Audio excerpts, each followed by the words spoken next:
Fala pessoal, bem-vindos ao Renda Passiva SA. No vídeo de hoje a gente vai falar sobre a obtenção de renda passiva através do aluguel de imóveis. Primeiro a gente vai falar sobre o aluguel tradicional, para isso a gente vai trazer o índice FIPZAP, depois vamos falar sobre o aluguel por temporada através do Airbnb e por fim vamos trazer um panorama de como anda os juros para o financiamento imobiliário, para você que está pensando em comprar um imóvel financiado para gerar renda passiva. Bora para o vídeo. Bom, pessoal, para começar, vamos falar sobre o aluguel tradicional e para isso vamos trazer o índice FIPZAP. O que é o índice FIPZAP? É o índice de preços de imóveis residenciais e comerciais com abrangência nacional. Ele é calculado pela FIP, que é a Fundação Instituto de Pesquisas Econômicas, e como ele é feito? Ele é calculado através dos anúncios de imóveis para venda e locação dos portais do grupo OLX, e que é composto pelo site Zap, OLX e Viva Real. Ele tem uma abrangência de 56 cidades, incluindo 22 capitais. O que eu acho mais legal desse indicador FIPZAP é a abrangência que ele tem. Como ele é calculado através dos sites do grupo OLX, então ele tem muita exposição a nível Brasil, várias cidades. Por isso que eu acho esse indicador tão legal para quem busca o aluguel mensal tradicional. Bom, continuando aqui, agora a gente vai trazer o informe de setembro.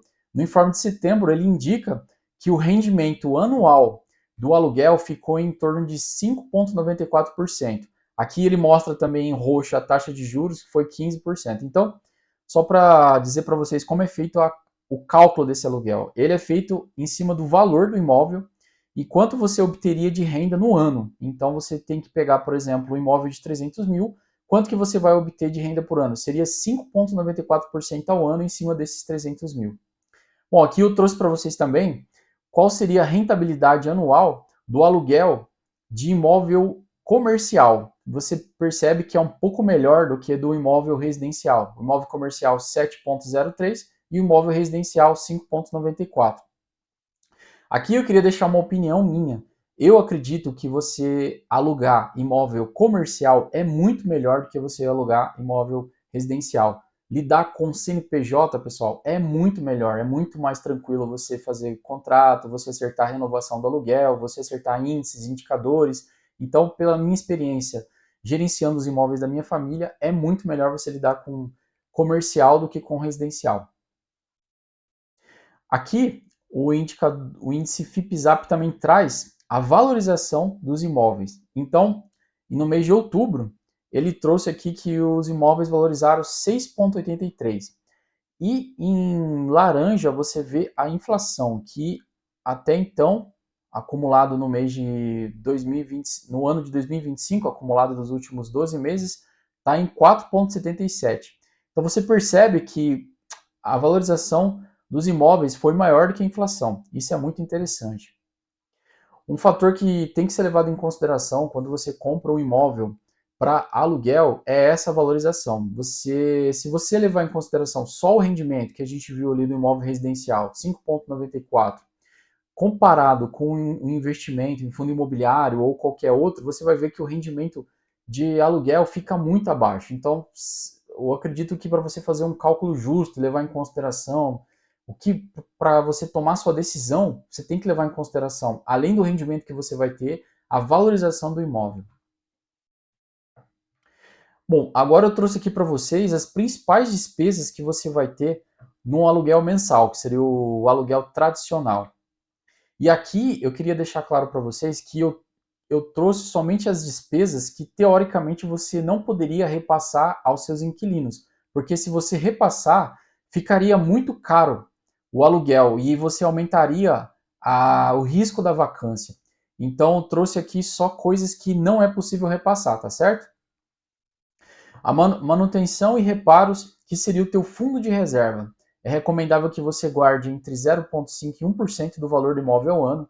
Taxa de administração imobiliária, caso você vá contratar uma imobiliária, terceirizar essas transações que você vai fazer através de aluguel mensal. Então, isso fica entre 5% e 10% do valor do aluguel. Imposto de renda, esse aqui não tem como fugir, todo mundo tem que pagar. Ele tem uma alíquota progressiva entre 0% e 27,5%. E é legal trazer aqui para vocês também que existe essa isenção para pessoa física até R$ 2.259,20. Isso para o ano de 2025. Talvez em 2026 esse valor seja diferente. E que eu quero trazer aqui para vocês que, na minha opinião, é o pior de todos e as pessoas não levam em consideração isso na hora de fazer seus negócios, que é a vacância. A vacância é muito significativa. Por quê, pessoal? Porque na vacância você vai ter zero receita. E você vai ter um período de custo total. IPTU, condomínio, todas as manutenções do imóvel vai recair sobre você. Então, é muito interessante que você crie um fundo de reserva para vacância. Para toda vez que teu imóvel, teu gerador de renda passiva, ele ficar com vacância, você tem que ter uma reserva para suportar esse período, tá certo? Então, prosseguindo, agora a gente vai falar sobre o aluguel através do Airbnb. O que é o aluguel através do Airbnb? É o aluguel por temporada. Ele é feito através de uma plataforma online global. Ele tem uma flexibilidade tanto para o anfitrião quanto para o hóspede. O anfitrião é a pessoa que disponibiliza seu imóvel para aluguel na plataforma. Ele tem uma variedade para o hóspede, porque hoje são muitos imóveis cadastrados na plataforma. Então a pessoa consegue alugar a forma como ela quiser, o imóvel do jeito que ela quiser. Tem comodidade para os hóspedes, porque hoje a plataforma você só consegue colocar imóveis que fornecem utilities, né, que fornecem utilidades para a pessoa. Por exemplo, cozinha, utensílios domésticos, alguns vêm até com alguma coisa de comida, é, roupa de cama. Então, para você colocar seu imóvel na plataforma, você tem que oferecer algumas comodidades. E eu acredito que ele traga uma segurança para o anfitrião. E por que eu acho que ele traz segurança? Porque o pagamento é feito pela plataforma, existe um sistema de avaliação mútua, então uma pessoa que destruir teu imóvel, se você classificá-la negativamente na plataforma, provavelmente ela vai ficar impedida de alugar mais imóveis pela plataforma, ele vai ficar travado. Também existe uma proteção contra danos, uma espécie de seguros através do Airbnb. E, agora falando um pouco sobre o retorno do Airbnb, eu encontrei essa matéria na fonte do blog da construtora Cáucaso, que ela estima um retorno anual de aluguel através da plataforma Airbnb entre 9% e 11% na cidade de São Paulo. Aqui eu gostaria de comentar com vocês que, pela pesquisa que eu fiz, existem muitas fontes na internet que citam que você vai receber o dobro, o triplo, comparação entre o aluguel tradicional, que seria o aluguel mensal, e o aluguel através do Airbnb.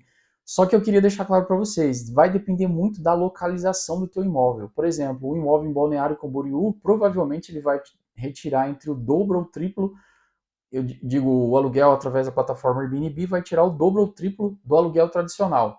Então, isso vai depender muito da localização. Eu achei essa matéria da construtora Cáucaso muito realista, por isso eu trouxe ela para vocês e eu vou considerar aqui nesse vídeo o rendimento de 10%. Bom, prosseguindo, agora eu trouxe também as principais despesas do aluguel por Airbnb. A principal despesa seria taxas e comissões do próprio Airbnb, que é calculada de duas formas diferentes. Você tem a taxa dividida, que é dividida entre anfitrião e hóspede, e você tem a taxa que somente é paga pelo anfitrião. A taxa dividida, ela é a padrão, ela é a mais utilizada do aplicativo. Então, ela é 3% do subtotal da reserva, a taxa anfitrião é de 14% a 16% do subtotal da reserva. Os custos operacionais variáveis. O que isso significa? É a limpeza, a lavanderia, o consumo, reposição, reparos e manutenção do teu imóvel quando você coloca no Airbnb. E também temos que citar aqui, caso você queira fazer algum marketing do teu imóvel na plataforma Airbnb, isso é opcional, né? Você pode deixar só o marketing através da própria plataforma, mas se você fizer e tiver um custo, também tem que ser levado em consideração. Custos fixos e legais, por exemplo, imposto de renda, todo mundo tem que pagar, não tem como correr. Condomínio, IPTU, seguros, internet, tudo isso entra também como despesas. E caso você utilize uma gestão terceirizada, você vai gastar de 10 a 30% do valor da diária. Aqui, pessoal, eu gostaria de falar sobre a vacância no Airbnb. Eu acredito que ela é muito menor do que a vacância no aluguel tradicional, porque a plataforma ela é global. Então, tem as pessoas já cadastradas e o Airbnb só cresce no Brasil, então a vacância dele é muito menor do que a vacância do aluguel tradicional. Então a gente falou, período de vacância, receita zero, custo total. Provavelmente aqui no Airbnb ela é bem menor. Agora nós vamos fazer uma comparação entre o aluguel tradicional versus o Airbnb. Para isso, a gente vai levar em consideração o preço de um imóvel residencial no valor de 300 mil. A rentabilidade no aluguel mensal fica em torno de 5,94% ao ano ou 0,5% ao mês. E no Airbnb fica em torno de 10% ao ano ou 0,84% ao mês. Bom, agora a gente fazendo uma previsão de quanto que você vai receber de aluguel mensal. No aluguel tradicional seria em torno de 1.500 e no Airbnb de 2.520. Agora a gente vai falar um pouco sobre essa questão de quanto trabalho dá. Galera, então eu trouxe aqui para vocês essa questão de quanto trabalho, quanto empenho você vai ter que ter, quanto tempo você vai disponibilizar para gerenciar esse negócio. No aluguel tradicional, é lógico que você vai ter menos trabalho. Você fecha um contrato de 12 anos, você vai ter o trabalho inicial de encontrar o inquilino, fazer o contrato, convencionar como vai ser. Assinado o contrato, pelo menos por um período de 12 meses, a única coisa que você vai ter que fazer é acompanhar se o pagamento está caindo ou não. Então, no aluguel tradicional, é lógico que você vai ter menos dor de cabeça, menos empenho, você vai ter que despender menos tempo para cuidar desse negócio. Já o Airbnb, ele é bem mais complexo. Você tem que estar em cima, você tem que fazer check-in, tem que limpar o imóvel. Você pode até terceirizar tudo isso, mas vai ser mais um custo. Então, por isso que eu trouxe para vocês aqui na tabela que o aluguel mensal ele tem um trabalho barra gestão baixo, né? Geralmente, se você terceirizar via imobiliária, menor ainda. E o Airbnb tem um trabalho alto, porque você vai ter que fazer limpeza, check-in, atendimento. A não ser que você terceirize isso, mas também vai ser mais um custo. No quesito inadimplência, eu acredito que o aluguel mensal ele tem um risco moderado. Eu não coloquei risco baixo aqui porque, perdão, não coloquei risco alto porque se você fizer uma boa análise de crédito, fizer um contrato bem feito, você vai mitigar bastante esse risco. Agora, já no Airbnb, o risco é menor ainda, porque o pagamento é feito pela plataforma. Bom, agora a gente vai entrar na parte final do vídeo e vamos falar um pouco sobre financiamento imobiliário. Por que eu quis trazer isso? Porque é comum as pessoas pegarem imóveis financiados e colocarem para renda passiva e com a própria renda passiva pagar a parcela do financiamento. Então achei interessante trazer esse dado para te ajudar na sua decisão.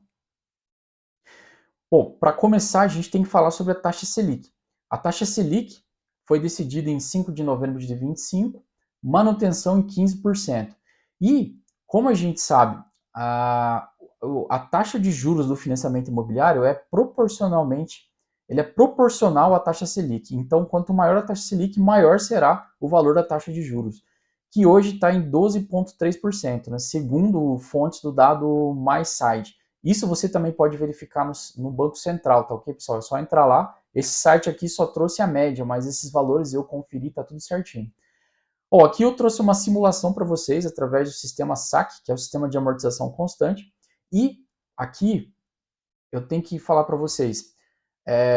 No dia de hoje que eu estou gravando o vídeo, a Caixa Econômica Federal voltou a financiar 80% do imóvel. Anteriormente ela financiava só 70%, mas agora, devido às novas fontes de financiamento que o governo aprovou, ela voltou a aprovar até 80% do valor do imóvel.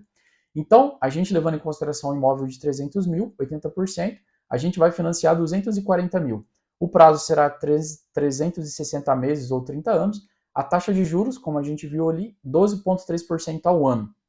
A primeira parcela no sistema SAC será R$ 3.085. A última parcela, R$ 666,67. E o custo total, sem TR e custo, será de aproximadamente 735 mil. Bom, aqui eu gostaria de deixar minha opinião. Eu, particularmente, não compraria imóvel financiado agora, porque a taxa de juros está muito alta e existe uma previsão para que a taxa de juros caia no primeiro semestre de 2026. Então, como já estamos próximo do final do ano, na data de gravação desse vídeo, eu esperaria até o primeiro semestre de 2026 para fazer essa compra de imóvel financiado. Pessoal, era isso que eu queria trazer para vocês hoje. E se esse tipo de conteúdo faz sentido para você, se você, assim como eu, está buscando a sua liberdade financeira através da obtenção de renda passiva, eu te convido a seguir o canal aqui no YouTube, tá certo? Valeu, pessoal!